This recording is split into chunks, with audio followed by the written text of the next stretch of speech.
ආයුබෝවන් දිනපතා විකාශනය වන ලංකාවේ ප්‍රථම සහ එකම බෞද්ධ ප්‍රවෘත්ති විකාශයෙන් අද ඔබ හමුවන මම ප්‍රසාද් සඳුන් ජීවන්ත ප්‍රථමයෙන් දකිමු ප්‍රධාන ප්‍රවෘත්ති සිරස්තල.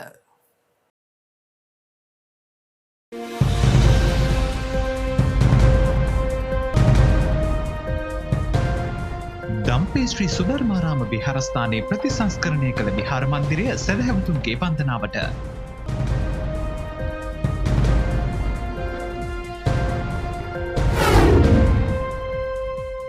සියවසක් ගත වූ ධර්මපාලතුමාගේ මෑණියන්ගේ සේවය.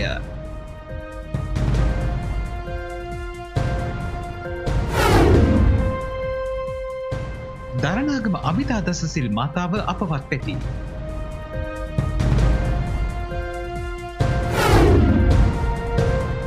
අනාගතයට සරුංගලෙන් එන විදුලිය.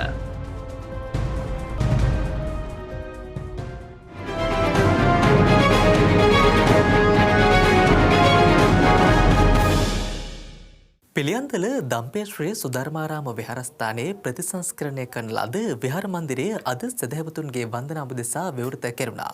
පූජෝත්සවයේ පැවැත්වුණේ ශ්‍රී ලංකා අමරපුර මහා සංඝ සභාවේ උත්තරීතර මහානායක අතිපූජ්‍ය දොඩම්පහළ චන්ද්‍රසිරි මහානායක හිමියන්ගේ ප්‍රධානත්වයෙන්.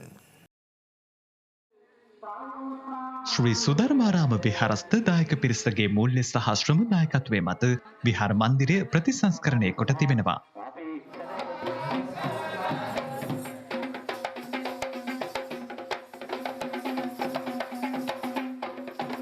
අතිපූජ්‍ය දොඩම්පහළ චන්දසිරි මහානායක ස්වාමින්ද්‍රයන් වහන්සේගේ සුරතෙන් විහාර මන්දිරය සැදැහැවතුන්ගේ වන්දනාව දෙසා විවෘත කෙරුණා.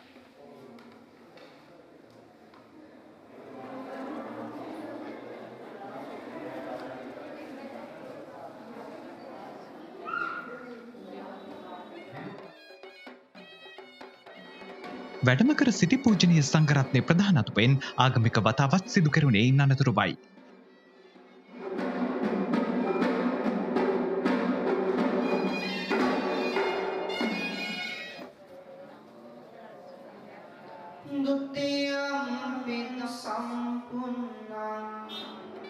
පුණ්‍යෝත්සවයට සමගාමීව සංඝගත දක්ෂිනාවක්ද පැවැත්වුණා.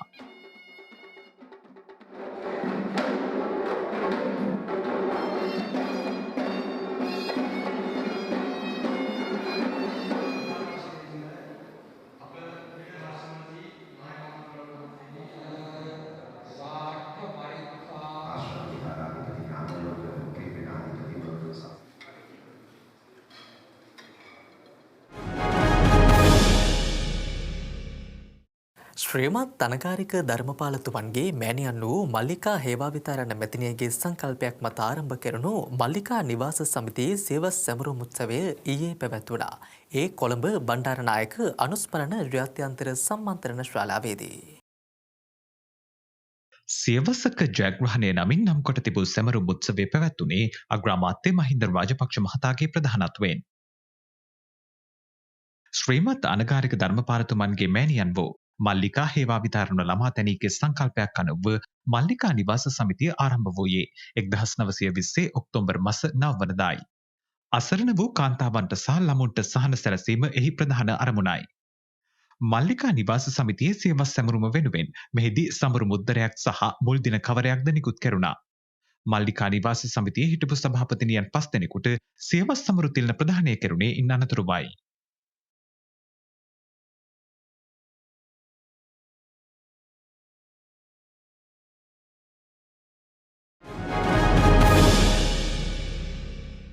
බෞද්ධයා මාධ්‍යජාලයේ ආරම්භයේ පටන් දසවසරකටත් අධික කාලයක් ධර්ම සංනිවේදන කාර්යය උදෙසා ස්වකීය දායකත්වය දැකූ පූජනීය දරණාගම අමිතා දසසිල් මාතාව ඊයේ අපවත් වුණා. පූජනීය දරණාගම අමිතා දසසිල් මාතාවගේ දේහය මේ වන විට දරණාගම ප්‍රදේශයේ තැන්පත් කර තිබෙනවා. අපවත් වන විට ඇය 83 වන වියෙහි පසු වුණා. 1960 වර්ෂයේදී එනම් තම 20 වන වියෙහිදී දසසිල් මාතාවක් ලෙසින් ප්‍රෞජා භූමියට පිවිසි පූජනීය දරණාගම අමිතා දසසිල් මාතාව බෞද්ධ මාධ්‍යජාලයේ නිර්මාතෘ අපවත් වී වදාළ පූජනීය දරණාගම කුසලධම්ම නායක ස්වාමින්ද්‍රයන් වහන්සේගේ ගිහි කල ආදරණීය පුංචි අම්මායි. දෙමටකොඩ අභිධර්ම විද්‍යාලයෙන් ත්‍රිපිටකාචාර්ය උපාධියත් අභිධර්ම විශාරද සහ අභිධර්ම භානක යන ගෞරව උපාධියන්ගෙන්ද පිදුම් ලැබූ අමිතා දසසිල් මාතාව 1976 වර්ෂයේදී ශාස්ත්‍රවේදී උපාධිය හිමි කරගෙන තිබෙනවා. බොරැල්ල ශ්‍රී සුමංගල විද්‍යාලයේ බාහිර ගුරුවරියක් වශයෙන් ගුරුවෘතියට එක්වන ඇය එතැන් පටන් පාසල් රැසක සිසු දරුදරියන්ගේ නැනස පෑදීමට කටයුතු කළා. 2010 වර්ෂයේ සිට 2017 වර්ෂය දක්වා කොළඹ ශ්‍රී සම්බෝධි මහා විහාරස්ථ ඉංග්‍රීසි දහම් පාසලේ ගුරුවරියක වශයෙන් කටයුතු කළ ඇය බෞද්ධ රූපවාහිනී නාලිකාවේ මෙහෙණි අරම වැඩසටහන හරහා සදහැවතුන්ගේ ගෞරවාදරයට පාත්‍ර වුණා. අපවත් වන විට ඇයගේ ප්‍රෞಢ දිවියෙහි දශක 6ක් ඉක්මවා ගොස් තිබුණා. සාම විනිසුරු විශ්‍රාමලත්ත නියෝජ්‍ය විදුහල්පතිනි ත්‍රිපිටකාචාර්ය ශාස්ත්‍රවේදී පූජ්‍යපාද දරණාගම අමිතා දසසිල් මාතාවගේ දේහය පිළිබඳ ආදාහන පූජෝත්සවය හෙට පස්වරුවේ දරණාගම පොදු සුසාන භූමිය පරිශ්‍රයේදී සිදු කිරීමට නියමිතයි.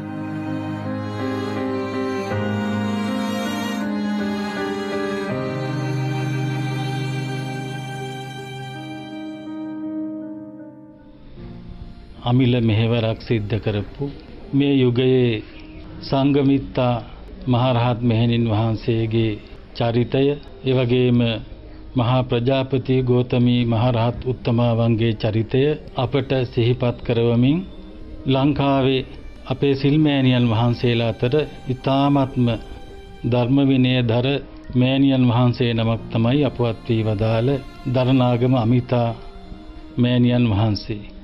එතුමියගේ ජීවිතේ ඒ පැවිදි ජීවිතය ඊ타ත්ම අර්ථ සම්පන්නව තේරුම් අරගෙන කටයුතු කරපු ඊ타ත්ම සිල්වත් සිල්මෑණි කියන වචනයටම අනුගත වෙලා කටයුතු කරපු කෙනෙක්. විශේෂයෙන් අභිධර්මයේ පිළිබඳව සුවිශේෂී දැනීමක් ඇතුව දහස් සංඛ්‍යාත ශිෂ්‍ය ශිෂ්‍යාවන්ගේ නෙත්පාදමින් කටයුතු කරමින් විශාල ශාසනික ආගමික අධ්‍යාපනික මෙහෙවරක් ඊට සිද්ධ කළා. අවුරුදු 82ක් තරම් ආයුෂ්‍රේ වින්දනය කරලා එතුමිය අපවත් වුණා.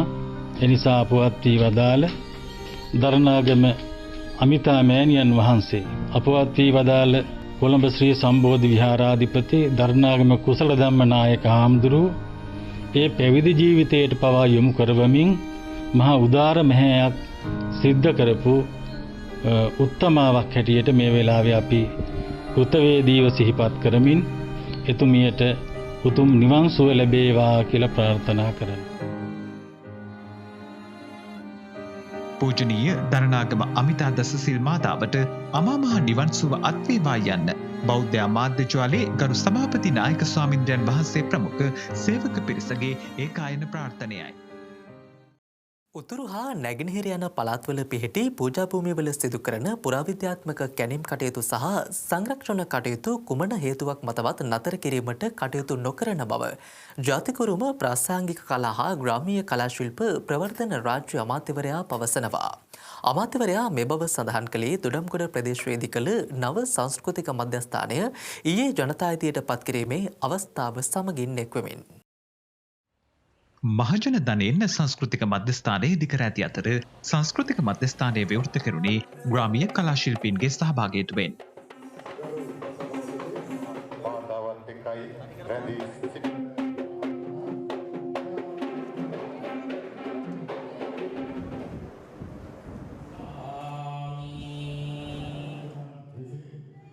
උත්සවයෙන් අනතුරුව මාධ්‍ය වෙත අදහස් දැක්වූ රාජ්‍ය අමාත්‍යවරයා උතුරේ සහ නැගෙනහිර ප්‍රදේශවල පුරාවස්තු කැණීම් සහ ගවේෂණ කරන අවස්ථාවලදී විවිධ බලපෑම් සහ චෝදනා එල්ල වෙනවා.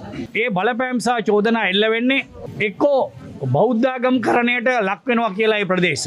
එහෙමත් නැත්නම් රජය විසින් ආක්‍රමණීශීලීව ඒ පළාත් ප්‍රදේශ භූමිය අත්පත් කර ගන්නවා කියලා. අපි වගකීමකින් කියන්නේ අපි මතු කරගන්නේ මේ රටේ වගේම ලෝකයේ ශිෂ්ටාචාරයක කොටසක්. අපේ හැදියාවේ කොටසක්.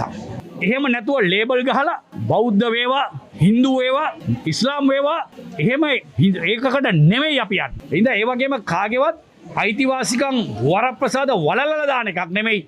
තවදුරටත් අයිතිවාසිකම් වරප්‍රසාද තහවුරු කරන වැඩපිළිවෙලකුයි අපි ඉදිරිපත් කරන්නේ පුරාවිද්‍යාව හරහා. ඒ හින්දා කවුරු මොන චෝදනාව කරත් මේ වැඩපිළිවෙල නවත්තන්න අපි සූදානම් නෑ. ලෝක විදුලි බල අර්බුදයට විසඳුමක් සපයමින් උදම් සරුම්ගල් ක්‍රමයක් පිළිබඳව විදෙස් මාධ්‍ය වාර්තා කරනවා. ඒ පිළිබඳව දකිමු අද විදෙස් පුවත් තුළින්.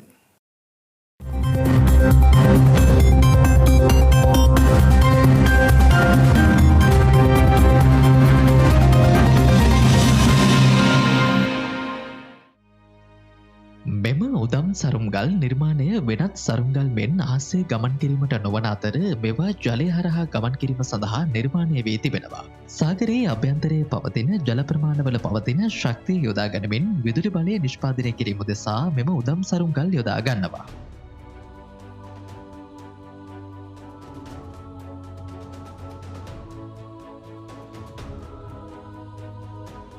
උතුරු අන්ත්ලාන්තික් සාගරයේ පිහිටි ෆාරෝදූපත්තේ සාර්ථක ලෙස විදුලි බලය නිෂ්පාදනය සිදු කරමින් පවතින බව විදෙස් මාධ්‍ය වාර්තා කරනවා.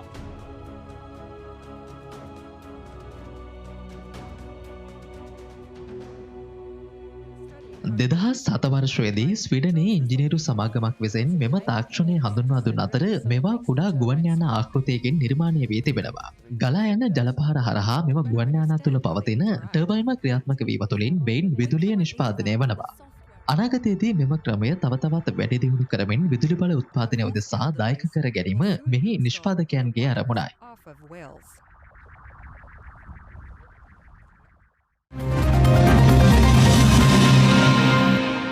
ඒත් සමගින් අදට නියමිත සුසන්දේශය ප්‍රවෘත්ති විකාශය නිමාවට පත්වෙනවා. YouTube සහ සුසන්දේශය Facebook පිටු ඔස්සේ දිනපතා විකාශනය වන ලංකාවේ ප්‍රථම සහ එකම බෞද්ධ ප්‍රවෘත්ති විකාශයත් සමගින් ඔබට දිනපතා එක්විය හැකි. ඔබ සැමට සුවදායි රාත්‍රියක්. සම්මා සම්බුදු සරණයි.